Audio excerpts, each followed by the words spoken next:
Hello friends, welcome to exams friend. दोस्तों, class 8 history NCERT का जो सीरीज़ हम लोग कर रहे हैं उसमें से आज हम लोग पार्ट 2 करने वाले हैं।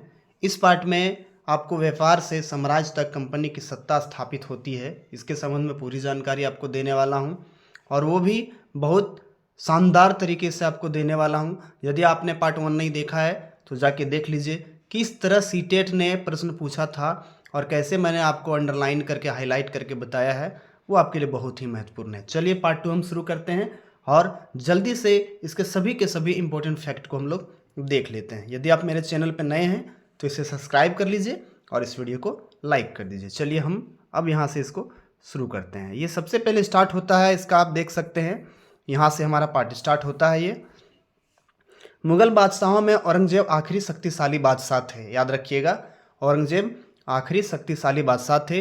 उन्होंने वर्तमान भारत के एक बहुत बड़े हिस्से पर नियंत्रण स्थापित कर लिया था। 1707 में उनकी मृत्यु के बाद बहुत सारे मुगल सूबेदार और बड़े बड़े जमींदार अपने ताकत दिखाने लगे थे। उन्होंने अपनी क्षेत्रीय रियासतें कायम कर ली थी। जैसे जैसे विभिन्न भागों में ताकतवर क्षेत्रीय रियासतें सामने आने लगी, दिल्ली अधिक दिनों तक प्रभावी केंद्र के रूप में नहीं रह सकती थी। ये इंपॉर्टेंट फैक्टर था आपके लिए। दूसरा यहाँ आप देख सकते हैं, अंग्रेज पहले पहल एक छोटी सी व्यापारिक कंपनी के रूप में भारत आए थे। ये आप भी जानते हैं कि अंग्रेज जब आए थे तो छोटी सी व्यापारिक कंपनी के रूप में आए थे। ये फैक्ट है। कैप्टन हडसन द्वारा बहादुर शाह जफर और उसके बेटों की गिरफ्तारी, यह भी पॉइंट आपके लिए मायने रखता है, इंपॉर्टेंट है आपके लिए। देख लीजिए, इसका भी फैक्ट मैं आपको बता देता हूँ। 1857 में ब्रिटिश शासन के विरुद्ध भारी विद्रोह शुरू हो गया तो विद्रोहियों ने मुगल बादशाह बहादुर शाह जफर को ही अपना नेता मान लिया था। कंपनी ने बहादुर शाह जफर को देश छोड़ने के लिए मजबूर कर दिया और उसके बेटों को जफर के सामने ही मार डाला। इसको आप माइंड में रखेंगे, ये बहुत इंपॉर्टेंट फैक्ट है। आगे बढ़ते हैं। पूर्व में ईस्ट इंडिया कंपनी का आना। सन 1600 में ईस्ट इंडिया कंपनी ने इंग्लैंड की महारानी एलिजाबेथ प्रथम से चार्टर अर्थात इजाज़तनामा हासिल कर लिया, जिससे कंपनी को पूरब से व्यापार करने का एक अधिकार मिल गया। ये भी इंपॉर्टेंट फैक्ट है, इसको भी आपको याद रखना है। इस इजाज़तनामे का मतलब यह था कि इंग्लैंड की कोई और व्यापारिक कंपनी इस इलाके में ईस्ट इंडिया कंपनी से होड़ नहीं कर सकती थी। ये भी इंपॉर्टेंट चीज़ है। और इस चार्टर के सहारे कंपनी समुद्र पार जाकर नए इलाकों को खंगाल सकती थी, वहाँ से सस्ती कीमत पर चीज़ें खरीद कर उन्हें यूरोप में ऊंची कीमत पर बेच सकती थी। कंपनी को दूसरे अंग्रेज व्यापारिक कंपनियों से प्रतिस्पर्धा का कोई भय नहीं था। उस जमाने में वाणिज्यिक कंपनियां मोटे तौर पर प्रतिस्पर्धा से बचकर ही मुनाफा कमा सकती थी। अगर कोई प्रतिस्पर्धी न हो तभी वे सस्ती चीज़ें खरीद कर उन्हें ज़्यादा कीमत पर बेच सकती थी। देखिए, आपको यहाँ दिखाया गया है इस मैप में 18वीं सदी में भारत तक आने वाले रास्ते। इस मैप में आप देख सकते हैं 18वीं सदी में कैसे कैसे भारत पहुँचा जाता था। ये मैप भी आपके लिए इम्पोर्टेंट ही है। फिर देखिए, ये सबसे महत्वपूर्ण फैक्ट आपको याद रखना है। पुर्तगाल की खोजी यात्री वास्को द गामा ने ही 1498 में पहली बार भारत तक पहुँचने के इस समुद्री मार्ग का पता लगाया था। ये बहुत सारे एग्जाम में पूछा भी गया है और इस लाइन को आपको याद भी रखना है। बहुत ही महत्वपूर्ण लाइन है ये, जो आप देख रहे हैं, ये बहुत ही महत्वपूर्ण लाइन है। 17वीं शताब्दी की शुरुआत तक डच भी हिंद महासागर में व्यापार की संभावना तलाशने लगे थे। कुछ ही समय बाद फ्रांसीसी व्यापारी भी सामने आ गए। एक एक करके सभी ये लोग हैं वो भारत आ रहे हैं व्यापार की तलाश में। यूरोप के बाज़ारों में भारत के बने बारीक सूती कपड़े और रेशम की ज़बरदस्त मांग थी। इसके अलावा काली मिर्च, लौंग, इलायची और दालचीनी की भी ज़बरदस्त मांग रहती थी। कहाँ पे? यूरोप में। यूरोपीय कंपनियों के बीच इस बढ़ती प्रतिस्पर्धा से भारतीय बाज़ारों में इन चीज़ों की कीमतें बढ़ने लगी थी और उनसे मिलने वाला मुनाफा गिरने लगा था। आगे देखिए, 17वीं और 18वीं सदी में जब भी मौका मिलता, कोई सी एक कंपनी किसी दूसरी कंपनी के जहाज को डुबो देती, यानी कंपटीशन चलता था, डुबो देती, रास्ते में रुकावटें खड़ी कर देती और माल से लदे जहाज़ों को आगे बढ़ने से रोक देती। यह व्यापार हथियारों की मदद से चल रहा था। चलिए आगे बढ़ते हैं। आपका समय बचाना है और जल्दी से इसको ख़त्म भी करना है, इसलिए मैंने हाईलाइट पॉइंट किया और वही आपको बताना है। पहली इंग्लिश फैक्ट्री 1651 में हुगली नदी के किनारे शुरू हुई। इसको आप नोट कर लीजिए, बहुत इंपॉर्टेंट है। पहली इंग्लिश फैक्ट्री 1651 में हुगली नदी के किनारे शुरू हुई। कंपनी के व्यापारी यहीं से अपना काम चलाते थे। इन व्यापारियों को उस जमाने में फैक्टर कहा जाता था। इस फैक्ट्री में वेयर हाउस था जहां निर्यात होने वाली चीज़ों को जमा किया जाता था। आगे बढ़ते हैं। 1696 तक कंपनी ने इस आबादी के चारों तरफ एक किला बनाना शुरू कर दिया था। 2 साल बाद उसने मुगल अफसरों को रिश्वत देकर 3 गांव की जमींदारी भी खरीद ली। इनमें से एक गांव कालीकाता था जो बाद में कोलकाता बना। ये देखिए, ये भी इम्पोर्टेंट है, इसको भी आप नोट करिए। अब इससे कोलकाता कहा जाता है। कंपनी ने मुगल सम्राट औरंगजेब को इस बात के लिए भी तैयार कर लिया कि वह कंपनी को बिना शुल्क चुकाए व्यापार करने की फरमान जारी कर दे। ये अंग्रेजी अफसर ने उसके लिए भी तैयार किया था। ये फरमान क्या होता है? तो एक फरमानी शाही आदेश कह सकते हैं, फरमान होता है। औरंगजेब के फरमान से केवल कंपनी को ही शुल्क मुक्त व्यापार का अधिकार मिला था। कंपनी के जो अफसर निजी तौर पर व्यापार चलाते उन्हें यह छूट नहीं मिली थी। बहुत महत्वपूर्ण पॉइंट है ये भी। आगे बढ़ते हैं। अब आते हैं व्यापार से युद्धों तक। 18वीं सदी की शुरुआत में कंपनी और बंगाल के नवाबों का टकराव काफ़ी बढ़ गया था। औरंगजेब की मृत्यु के बाद बंगाल के नवाब अपनी ताकत दिखाने लगे थे। उस समय दूसरी क्षेत्रीय ताकतों की स्थिति में भी ऐसी थी। मुर्शिद कुली खान के बाद अलीवर्दी खान और उसके बाद सिराजुद्दौला बंगाल के नवाब बने। ये लाइन को आप नोट कर लीजिए, ये भी बहुत ही इंपॉर्टेंट लाइन है। उन्होंने कंपनी को रियायतें देने से मना कर दिया। व्यापार का अधिकार देने के बदले कंपनी से नजराने मांगे, उसे सिक्के ढालने का अधिकार नहीं दिया था। आगे बढ़िए। कंपनी को इस बात का यकीन था कि अपना व्यापार फैलाने के लिए उसे अपनी आबादी बढ़ानी होगी। कंपनी जो थी वो इसके बारे में भी सोच रही थी। अब आते हैं बहुत महत्वपूर्ण पॉइंट जो लगभग एग्जाम में पूछा जाता है, जिसको हम लोग कहते हैं प्लासी का युद्ध। 1756 में अलीवर्दी खान की मृत्यु के बाद सिराजुद्दौला बंगाल के नवाब बने। कंपनी को सिराजुद्दौला की ताकत से काफ़ी भय था। सिराजुद्दौला की जगह कंपनी एक ऐसा कठपुतली नवाब चाहती थी जो उसे व्यापारिक रियायतें और अन्य सुविधाएं आसानी से देने में आनाकानी नहीं करे। इसलिए उसने क्या किया वो भी देख लीजिए। उसने क्या किया, अपने 30,000 सिपाहियों के साथ नवाब ने कासिम बाजार में स्थित इंग्लिश फैक्ट्री पर हमला बोल दिया। नवाब की फौजों ने कंपनी के अफसरों को गिरफ्तार कर लिया, गोदाम पर ताला डाल दिया, अंग्रेज़ों के हथियार छीन लिए और अंग्रेजी जहाज़ों को घेरे में लिया। इसके बाद नवाब ने कंपनी के कलकत्ता स्थित किले पर कब्जे के लिए उधर का रुख किया। कलकत्ता के हाथ से निकल जाने की खबर सुनने पर मद्रास में तैनात कंपनी के अफसरों ने भी रॉबर्ट क्लाइव के नेतृत्व में सेनाओं को रवाना कर दिया। ये भी थोड़ा सा आप इसको देख लीजिए। प्लासी का युद्ध था, उसका मुख्य जो कह सकते हैं मुख्य बिंदु जो है, प्लासी का युद्ध किस नाम से जाना जाता था? कहा जाता है कि इस जगह को प्लासी, यहाँ पाए जाने वाले प्लास के फूलों के कारण कहा जाता था। प्लास के खूबसूरत लाल फूलों से गुलाल बनाया जाता है जिसका होली पर इस्तेमाल होता है। चलिए आगे बढ़ते हैं। ये पॉइंट आप देख लीजिए। ईस्ट इंडिया कंपनी के कोर्ट ऑफ प्रोप्राइटर्स की लंदन स्थित लेडन हॉल स्ट्रीट पर बने ईस्ट इंडिया हाउस में बैठकें होती थी। ईस्ट इंडिया की बैठकें कहाँ होती थी? तो ये जो जगह है यहाँ पे उसकी बैठकें होती थी। आगे बढ़ते हैं। 1757 में, ये बात है 1757 की, रॉबर्ट क्लाइव ने प्लासी के मैदान में सिराजुद्दौला के खिलाफ कंपनी की सेना का नेतृत्व किया।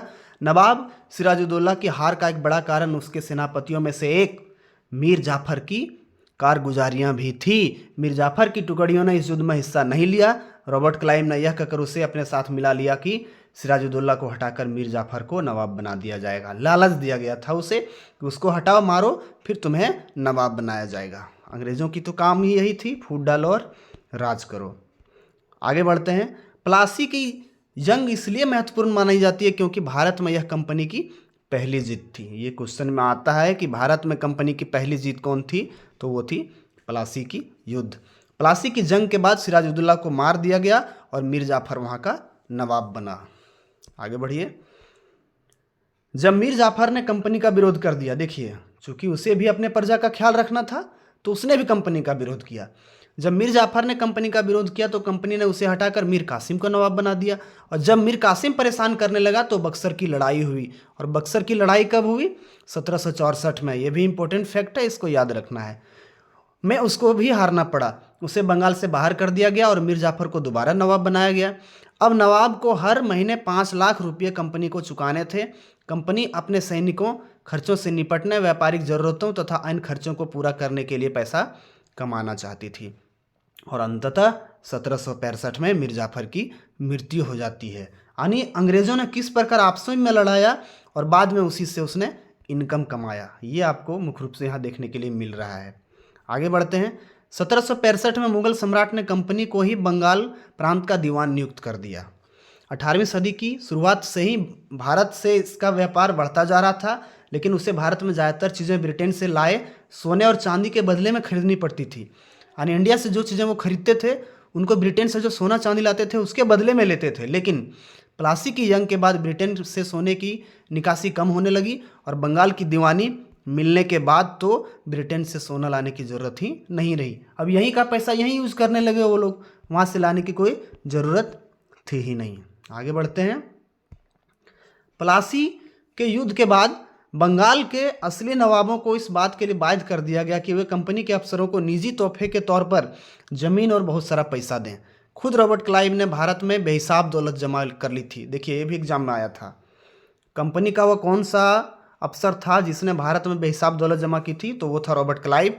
और 1743 में जब वह इंग्लैंड से मद्रास, जो अब चेन्नई है, आया तो उसकी उम्र 18 साल थी। और 1767 में जब वह 2 बार गवर्नर बनने के बाद हमेशा के लिए भारत से रवाना हुआ तो यहाँ उसकी दौलत 401-102 पॉइंट के बराबर थी। आप समझ लीजिए कितना पैसा उसने यहाँ से लूटा। लेकिन 1772 में ब्रिटिश संसद में उसे खुद भ्रष्टाचार के आरोपों में अपनी सफाई देनी पड़ी थी और अंततः 1764 में उसने आत्महत्या कर ली थी। आत्महत्या करने वाला कोई अंग्रेजी अफसर था तो वो था रॉबर्ट क्लाइव। आगे बढ़ते हैं। आप देख सकते हैं ये जो लाइन दिया हुआ है, ये लाइन महत्वपूर्ण है। जी धन दौलत लेकर वापस गए, उन्होंने वहाँ आलीशान जीवन जिया, उन्हें लोगों के नवाब कहते थे। यानी जो लोग यहाँ से पूरे पैसे लेके जाते थे ना, उसको वहाँ लोग नवाब कहते थे, क्योंकि ये जो नवाब है वहाँ का इंग्लिश वर्ड नवाब कहलाया। आगे बढ़ते हैं। बक्सर की लड़ाई 1764 महत्वपूर्ण पॉइंट है, इसको आप याद रखेंगे। बक्सर की लड़ाई 1764 के बाद कंपनी ने भारतीय रियासतों में रेजिडेंट तैनात कर दिए। यानी भारतीय रियासतों में रेजिडेंट कब तैनाती हुआ? तो बक्सर की लड़ाई के बाद हुआ था। आगे बढ़िए। जो भी इंपॉर्टेंट पॉइंट है मैं आपको बताते जा रहा हूँ, आपको कोई भी ऐसा पॉइंट नहीं है जो आपसे छूटेगा। जब रिजल्ट वेजली गवर्नर जनरल 1798-1805 था, उस समय बंगाल के नवाब को 1801 में अपना आधा इलाका कंपनी को सौंपने के लिए मजबूर किया गया, क्योंकि नवाब सहायक सेना के लिए पैसा अदा करने में चूक गए थे। इसी आधार पर हैदराबाद के भी कई इलाके छीन लिए गए। बहुत सारे इलाके जो थे वो अंग्रेजी अफसर छीन लिया करते थे। और बक्सर की जो लड़ाई हुई थी उसके बाद संधि हुई थी, उनमें से अधिकतर इलाके छीन लिए गए थे, लेकिन वहाँ वह रेजिडेंट के सामने अपनी चिर परिचित शाही शौन शौकत के साथ दिखाई देते थे। यह भी आप महत्वपूर्ण पॉइंट है, इसको आप नोट कर लीजिएगा। स्कॉटलैंड के प्रसिद्ध अर्थशास्त्री और राजनीतिक दार्शनिक जेम्स मिल थे, और जेम्स मिल के बारे में मैंने आपको फर्स्ट लेसन में भी बताया है। अब आते हैं टीपू सुल्तान। टीपू सुल्तान को क्या कहा जाता है? शेरे मैसूर। टीपू सुल्तान को शेरे मैसूर कहा जाता है। हैदर अली शासनकाल 1761 से 1782 और उसके विख्यात पुत्र टीपू सुल्तान शासनकाल 1782 से 1799 जैसे शक्तिशाली शासकों के नेतृत्व में मैसूर काफ़ी ताकतवर हो चुका था। मालाबार तट पर होने वाला व्यापार मैसूर रियासत के नियंत्रण में था, जहां से कंपनी काली मिर्च और इलायची खरीदती थी। 1785 में टीपू सुल्तान ने अपनी रियासत में पड़ने वाले बंदरगाहों से चंदन की लकड़ी, काली मिर्च और इलायची का निर्यात रोक दिया। सुल्तान ने स्थानीय सौदागरों को भी कंपनी के साथ कारोबार करने से रोक दिया था। टीपू सुल्तान ने भारत में रहने वाले फ्रांसीसी व्यापारियों से घनिष्ठ संबंध विकसित किए थे। आगे बढ़ते हैं। ये देख लीजिए, आपको यहाँ दिखाई दे रहा है, ये महत्वपूर्ण फैक्ट है। 1792 में मराठों, हैदराबाद के निजाम और कंपनी के संयुक्त फौजों के हमले के बाद टीपू सुल्तान को अंग्रेजों से संधि करनी पड़ी, और इस संधि के तहत उसके 2 बेटों को अंग्रेजों ने बंधक के रूप में अपने पास रख लिया था। आगे बढ़िए। मैसूर के साथ अंग्रेजों की 4 बार जंग हुई। देख लीजिए, वो चारों डेट है 1767 से 1769, 1780 से 84, 1790 से 92 और 99। श्रीरंगपट्टनम की आखिरी जंग में कंपनी को सफलता मिली। अपनी राजधानी की रक्षा करते हुए टीपू सुल्तान मारे गए और मैसूर का कामकाज पुराने विडियो यार राजवंश के रूप में सौंप दिया गया। इसके साथ ही मैसूर पर भी सहायक संधि थोप दी गई। ये इंपॉर्टेंट पॉइंट था। ये जो इधर का आप देख रहे हैं ये भी इंपॉर्टेंट पॉइंट है, इसको आप देख लीजिएगा, ये भी ज़रूरी है। आगे बढ़ते हैं, ये देख लीजिए आप, ये आप थोड़ा सा इंपॉर्टेंट चीज़ है, इसको बता दे रहा हूँ मैं। 4 मई 1799 को जब अपनी राजधानी श्रीरंगपट्टनम की रक्षा करते हुए टीपू सुल्तान की मृत्यु हो गई तो अंग्रेज इस खिलौने को अपने साथ ले गए थे। इसी को कहा जाता था शेर मैसूर। आगे बढ़ते हैं, मराठों से लड़ाई। 1761 में पानीपत की तीसरी लड़ाई में हार के बाद दिल्ली से देश का शासन चलाने का मराठों का सपना चकनाचूर हो गया। पेशवा इस राजमंडल का सैनिक और प्रशासकीय प्रमुख होता था और पुणे में रहता था। महादजी सिंधिया और नाना फडणवीस 18वीं सदी के आखिरी 2 प्रसिद्ध मराठा योद्धा और राजनीतिक थे। ये महत्वपूर्ण पॉइंट है, इसको आप नोट करेंगे और माइंड में रखेंगे। आगे बढ़ते हैं, पहला युद्ध कब हुआ था ये आप देख लीजिए। पहला युद्ध 1782 में सालवाई संधि के साथ खत्म हो गया। दूसरा युद्ध अंग्रेज मराठा युद्ध हुआ 1803 और 1805 में। तीसरा युद्ध हुआ था दूसरा युद्ध हुआ था उड़ीसा और यमुना नदी के उत्तर में स्थित आगरा व दिल्ली के भूभाग पर कब्जा करने के लिए। तीसरा हुआ 1817 से 1819 तीसरा युद्ध हुआ, जिसमें से मराठों की ताकत को पूरी तरह से कुचल दिया गया और पेशवा को पुणे से हटाकर कानपुर के पास बिठूर में पेंशन पर भेज दिया गया। अब विंध्य के दक्षिण में स्थित पूरे भूभाग पर कंपनी का नियंत्रण हो चुका था। ये देख लीजिए, ये भी जरूरी है। लॉर्ड हेस्टिंग्स 1813 से 1827 तक गवर्नर जनरल के नेतृत्व में सर्वोच्चता की एक नई नीति की शुरू की गई थी। जब अंग्रेज ने कितूर फिलहाल कर्नाटक में के एक छोटे से राज्य को कब्जे में लेने का प्रयास किया तो रानी चेन्नम्मा ने हथियार उठा लिया और अंग्रेजों के खिलाफ आंदोलन छेड़ दिया। 1824 में उन्हें गिरफ्तार किया गया और 1829 में जेल में ही उनकी मृत्यु हो गई। चेन्नम्मा के बाद कितूर स्थित संगोली के एक गरीब चौकीदार रायन्ना ने प्रतिरोध जारी रखा और इनको भी अंग्रेजों ने क्या किया, 1830 में फांसी पे लटका दिया था। आगे बढ़ते हैं, 1830 के दशक में अंत में ईस्ट इंडिया कंपनी रूस के प्रभाव से बहुत डरी हुई थी और इसी डर के चलते अंग्रेज अब उत्तर पश्चिमी भारत पर भी अपना नियंत्रण स्थापित करना चाहते थे। उन्होंने 1838 और 42 के बीच अफगानिस्तान के साथ एक लंबी लड़ाई लड़ी और वहां अप्रत्यक्ष कंपनी शासन स्थापित किया। 1843 में सिंध भी कब्जे में आ गया था। ये भी क्वेश्चन पूछा था कि सिंध कब कब्जे में आया था कंपनी की, तो वो टाइम था 1843। 1849 में अंग्रेजों ने पंजाब का भी अधिग्रहण कर लिया। अब अंग्रेजों ने एक नीति अपनाई जिसको कहते हैं विलय नीति। ये भी महत्वपूर्ण है, इसको भी आप देखेंगे। 1848 से 56 के बीच गवर्नर जनरल बने लॉर्ड डलहौजी के शासनकाल में लॉर्ड डलहौजी ने एक नई नीति अपनाई जिसे विलय नीति कहा जाता है। अगर किसी शासक की मृत्यु हो जाती है और उसका कोई पुरुष वारिस नहीं है तो उसकी रियासत हड़प कर ली जाएगी और इसी के तरह बहुतों को रियासत हड़प की गई, जिनका कुछ नाम यहाँ दिया गया है।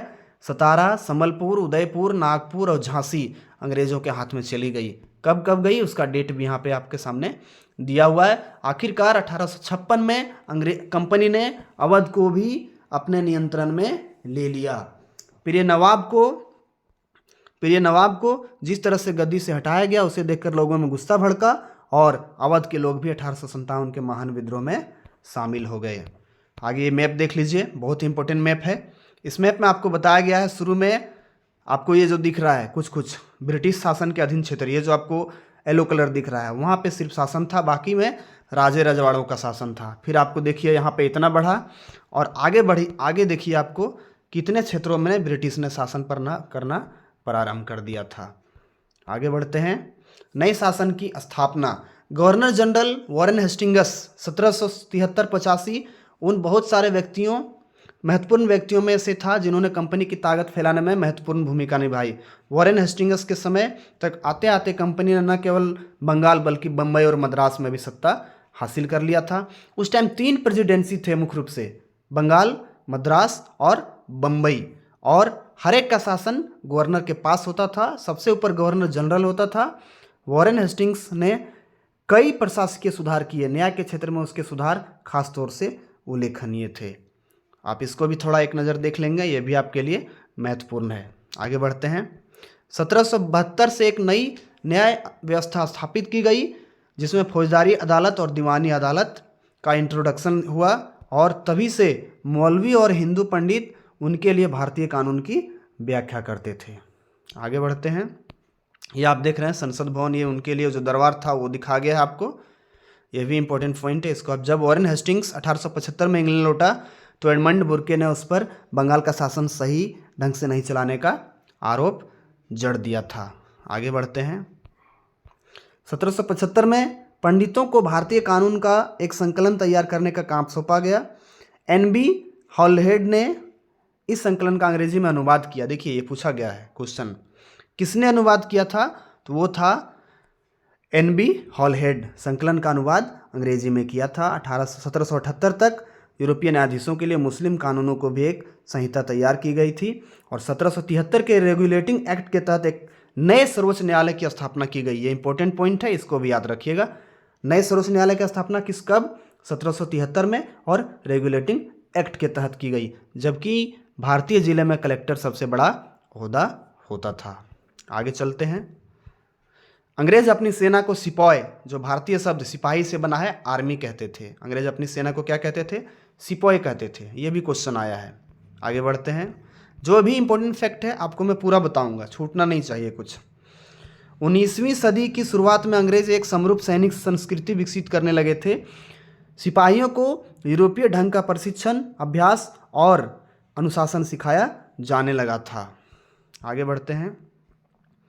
1857 तक भारतीय उपमहाद्वीप के 63% भूभाग और 78% आबादी पर कंपनी का सीधा शासन स्थापित हो चुका था।